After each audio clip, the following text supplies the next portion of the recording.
जो लोग जुड़े हुए हैं, वो लोग जो प्रार्थना करते हैं, जो संडे चर्च आते हैं, जो लोग सुसमाचार को सुनाते हैं और जो लोग प्रभु के काम के लिए तैयार रहते हैं, परमेश्वर उन्हें आशीष देता है। क्योंकि आज का हमारा टॉपिक है सुसमाचार की ताकत।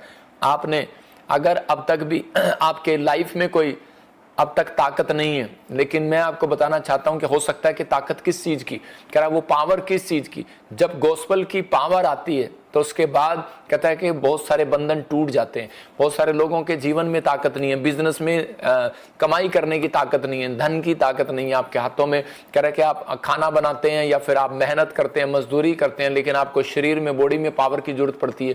ऐसे ही जब आप भोजन लेते हैं तो उसी समय आपके जीवन में पावर आती है और आप उसी समय काम करने के लिए जाते हैं। लेकिन सबसे बड़ी बात, आपके माइंड को, आपके हार्ट को और आपके मन को, आपके विचारों को, कहते हैं कि एक स्पिरिचुअल पावर की जरूरत है, सुपर नेचुरल पावर की जरूरत है। जो पावर वो जब तक नहीं आएगी जब तक आप सुसमाचार की सामर्थ्य पर विश्वास नहीं करेंगे। अगर आप सुसमाचार की ताकत पर विश्वास करेंगे तो मैं कह रहा हूं कि परमेश्वर वो ताकत जो आपको देना चाहता है वो आज आपको देगा और आपकी लाइफ में मिरेकल करेगा।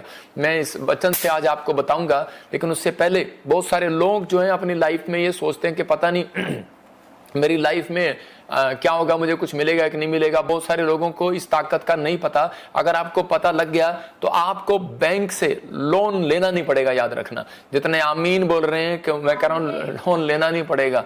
आज आपको बैंक से लोन लेना नहीं पड़ेगा। आपको लेना है रुपये लोन, तो इसीलिए आप आमीन नहीं बोल रहे। आपको लोन लेना नहीं पड़ेगा। और इसी समय फिर कह रहा हूं कि जो बीमार हैं उन्हें कह रहा है कि डॉक्टर के पास भागना नहीं पड़ेगा। सुसमाचार की सामर्थ के बारे में बता रहा हूं कि आज कह रहा है कि आपको कोई टैबलेट लेनी नहीं पड़ेगी, आपको कोई भी किसी के सामने हाथ फैलाना नहीं पड़ेगा। अगर आपने इस सामर्थ को जान लिया आज बहुत सारे लोगों को नहीं पता, सुसमाचार सुनाने वो इसलिए नहीं जाते क्योंकि उनको इस बारे में पता नहीं है। लेकिन मैं आज उन लोगों को बताता हूं कि सुसमाचार सुनाने के बाद कहता है परमेश्वर की दृष्टि जो है वो उस व्यक्ति के ऊपर हो जाती है, वो उस इंसान के ऊपर हो जाती है और उसको चमकाने के लिए परमेश्वर तैयार हो जाता है कि मुझे इसको ब्लेस करना है, कैसे भी करना है, क्योंकि ये परमेश्वर के सुसमाचार को सुना रहा है। आपको अमीर होने के लिए संघर्ष नहीं करना पड़ेगा। आज अगर आप सुसमाचार की सुनाने की पावर को आप जान गए तो परमेश्वर का आत्मा कह रहा है आपको मेहनत नहीं करनी पड़ती है। याद रखना, ये बाइबल के अंदर बहुत सारी छिपी हुई राज है। वो राज अगर मैं आज आपको बता दूंगा, आज आप धनी हो जाएंगे, आज आप आशीषित हो जाएंगे, आज आप ब्लेस्ड हो जाएंगे। आज बहुत सारे लोग देख रहे हैं टीवी पर, सुसमाचार पर, और देख रहे हैं उसी समय न्यूज को देख रहे हैं और बार बार कह रहे हैं कि इजराइल में क्या हो रहा है, ईरान में क्या हो रहा है, इराक में क्या हो रहा है, बम कहाँ गिर रहे हैं, युद्ध कहाँ हो रहा है। मैं उन लोगों को बताना चाहता हूं कि आप इधर उधर ढूंढ रहे हैं कि अंत समय आएगा, अंत समय में ऐसा होगा, आप न्यूज में सुन रहे हैं। लेकिन यीशु मसीह तो पहले से कह चुका मत्ती की किताब में कि आप उसको ढूंढो, जो आना चाहता है उसको ढूंढो, जो वो बता रहा है कि सुसमाचार क्या है। उसने पहले से इस बाइबल के अंदर लिख दिया कि अंत समय में ऐसे होगा कि दुर्घटनाएं घटेंगी, भूकंप आएंगे, अकाल आएंगे, बीमारियां आएंगी, समस्या आएंगी और देश देश जाति जाति पर चढ़ाई करेगा और लड़ाइयां होंगी आपस में। लेकिन फिर लिखा करा है कि लेकिन तुम घबरा ना जाना। लेकिन वो किसके लिए? जो सुसमाचार सुनाते हैं उनके लिए बात कर रहा है। हर व्यक्ति को घबराने के, बचाने के लिए नहीं आएगा यीशु मसीह। उनको आएगा कह रहा जो सुसमाचार की पावर को जान लेगा, जो सुसमाचार की पावर को समझ लेगा। मैं ऐसे ही बता रहा हूं कि सुसमाचार है क्या, कि कुछ लोगों को उसका मतलब पता नहीं है, लेकिन मैं एक साधारण शब्दों में बता रहा हूं कि उसके इकलौते पुत्र का संदेश पापियों तक लेकर जाना। मतलब कि परमेश्वर का संदेश जो है धरती पर, स्वर्ग से धरती पर पहुंचाना। मतलब ये काम किसने किया? उसके इकलौते पुत्र यीशु मसीह ने फैसला लिया कि मैं स्वर्ग का जो संदेश है वो मैं धरती पर लेकर जाऊंगा।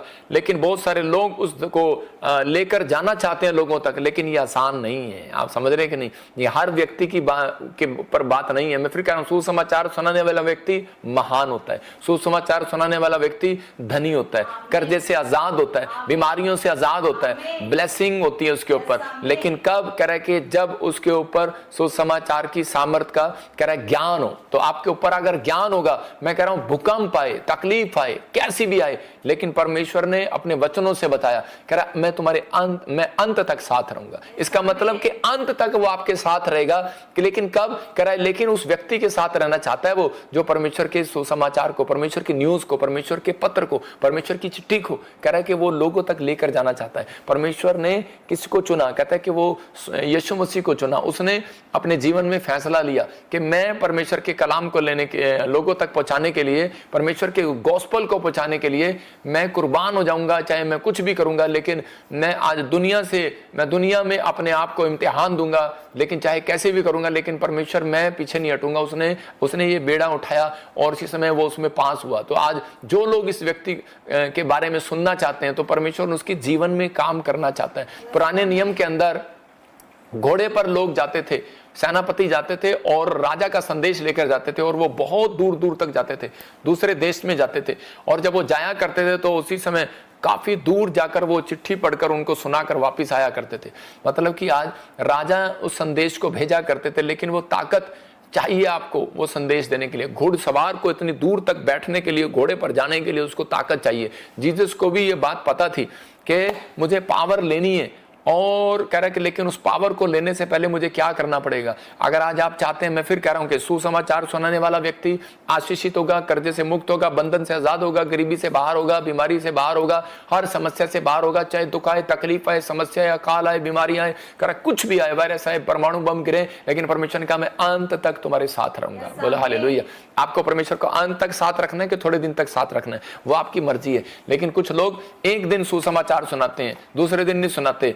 लेकिन यीशु मसीह को यह भेद मालूम था कि उसे पावर लेनी थी, और अगर एक चेला ये बात समझ ले कि मुझे परमेश्वर से पावर कैसे लेनी है, अगर एक विश्वासी समझ ले मुझे परमेश्वर से पावर कैसे लेनी है, तो वो तरीका सिर्फ यही है। धन मांगते हैं, आपको मिलता नहीं है। कर बाइबल बताती है कि यशायाह की पुस्तक में लिखा, और एक जगह में हागे की पुस्तक में लिखा, तुम खाते हो पेट नहीं भरता, थैली में डालते हो छेद हो जाता है, और तुम कह रहा कि पानी पीते हो तुम्हारी प्यास नहीं बुझती, क्योंकि तुम कह रहा घर में कमाई लेकर आते हो और मैं उसको उड़ा देता हूँ। कह रहा तुम गेहूं लेकर आते हो, मैं उसको भूसे को तुम्हारे उड़ा देता हूँ और भूसे से अलग कर देता हूँ। इसका मतलब कि परमेश्वर है जो आपके बिजनेस को चलाता है, जो आपके लंबी उम्र करता है। लेकिन बहुत सारे लोग नास्तिक होंगे संसार में, वो लोग परमेश्वर को मानते नहीं है, इसलिए वो ठट्ठों में अपना जीवन बिता रहे हैं। लेकिन मैं उन लोगों को सावधान कर रहा हूं कि प्रभु यीशु मसीह बहुत जल्दी बादलों पर आने वाला है, अंत समय आने वाला है। ये दुनिया, ये संसार यहीं रह जाएगा, बहुत सारी समस्याएं लोगों के जीवन में आएंगी।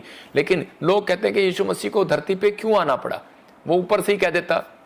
लेकिन मैं थोड़ा सा एक उदाहरण से आपको समझा रहा हूं। एक बार एक किसान था, और उसी समय किसान ने क्या किया, किसान जो है वो एक गांव के अंदर रहता था, बाहर जंगल में, और उसी समय उसने एक बड़ी कोठी बनाई हुई थी, और लेकिन वो कोठी वो शीशों वाली थी, इधर भी शीशे और इधर भी शीशे।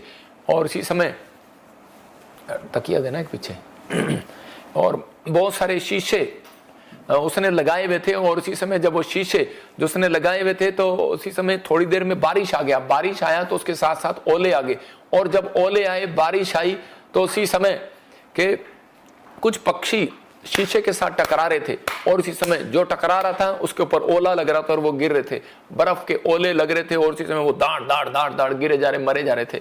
और इसी समय किसान ने जब खिड़की खोली, तो उसने किसान ने कहा यार इतने सारे पक्षी मर गए, और इसी समय मेरे घर के अंदर आना चाहते थे, काश मैंने बचा लेता। उसने दोबारा से खिड़की खोल दी, ओले तो अंदर आए, लेकिन उस समय में वो पक्षी जो है जो बाहर थे, वो इतने बड़े आदमी का मुंह देखकर वो डर गए, और इसी समय वो अंदर नहीं आए, बाहर ही उनको ओले लगते रहे, लेकिन वो बाहर दीवार पर चिपके रहे, लेकिन वो मरते गए मरते गए मरते गए। लेकिन उसी समय वो किसान ने घुटने टेके और प्रार्थना किया। उसने कहा, कह रहा कि परमेश्वर मुझे कोई ऐसी भाषा दे, कहता कि परमेश्वर के ताकि ये मेरी बात को सुन सके, कि ताकि मेरी बात को सुन सके, मेरी आवाज समझ में नहीं आ रही, इनको मेरे को या फिर कबूतर बना दे, मैं कबूतरों को बचा सकूं, या फिर मेरे को चील बना दे, मैं चील को बचा सकूं, मुझे कोई ऐसे जानवर बना दे कि मैं इन जानवरों को अंदर ला सकूं।